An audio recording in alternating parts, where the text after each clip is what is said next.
In today's lesson, you'll be doing an activity called Using Patterns to Make Predictions. This activity requires you to recognize the patterns in data and then to make a prediction based upon that data. Many people, scientists, sales companies, manufacturing companies, look for patterns in data to help them predict what will happen next. This helps them to make better decisions or draw conclusions about data. Let's look at an example.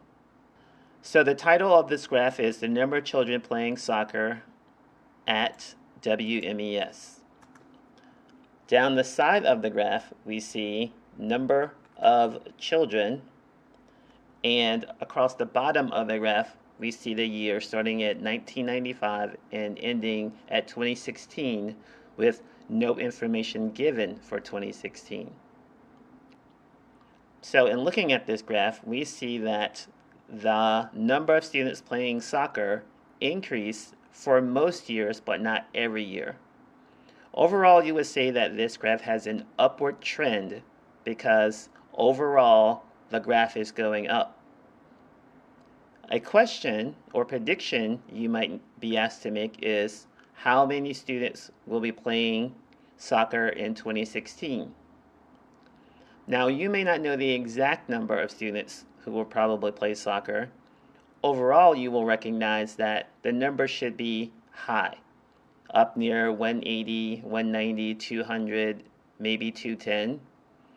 That would be a good prediction based upon the pattern that you see in this graph. Let's look at another example. So this is a graph of YouTube subscribers.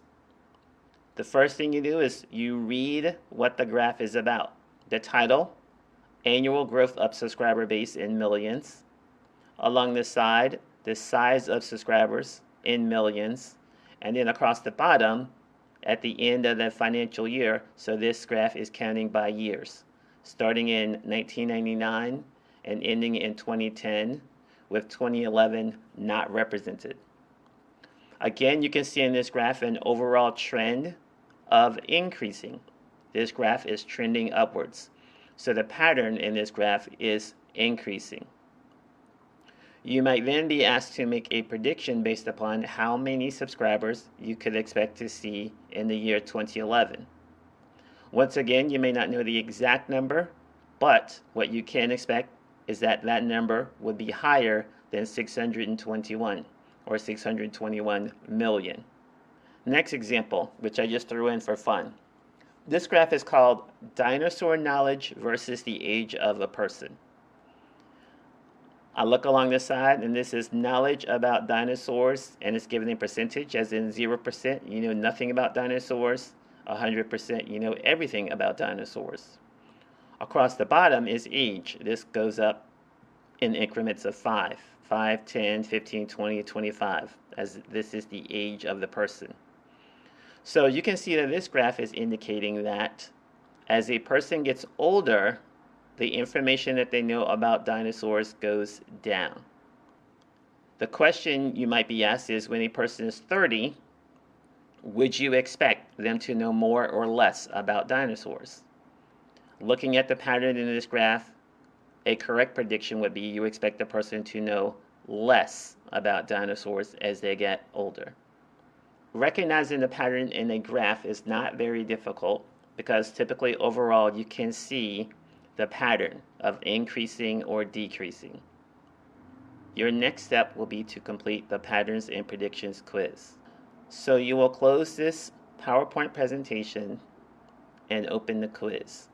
In the quiz, you will see questions that will have a graph, and then it will ask you for some information. This is a practice question.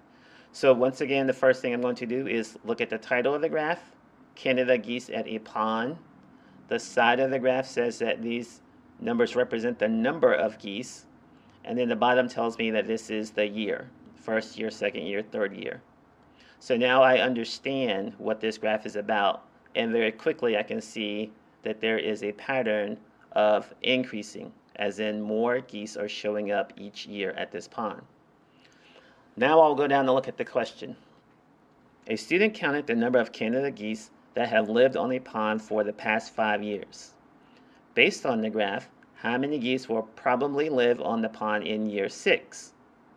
So I see that they use the word will probably, which is asking me to make a prediction. And I see here that they have not included year 6. I will look at my answer choices, 60, 65, 70, 75. As we've already said that this graph is trending upwards, the pattern indicates more and more geese. So I will look at answer 60. 60 is here, and I can see that there already have been more geese the next year and the next year. So that answer does not make sense. That is not a good prediction. Answer B says 65.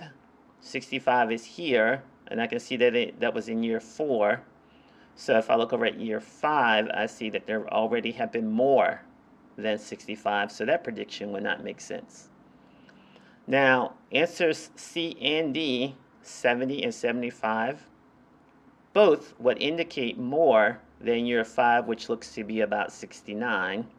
So now we have to see which answer makes the most sense. And we need to again look at the pattern. If the answer was 70, that would be an increase of 1 more that for the next year. But when I'm looking at the graph, I can see that this went from 56 to about 60. This went from 60 to maybe 63. This went from 63 all the way up to 69. So the pattern indicates that typically more than one goose shows up the next year, which makes the answer of 75 more probable. We will go from 69 geese maybe up to 75 geese. And that is based on the pattern that you see.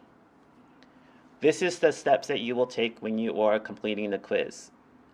Read the graph, make sure you understand what the graph is about. Then read the question, identify the pattern in the graph, and then choose the answer that makes the most sense for a good prediction. Good luck, and I hope you are all having a great day.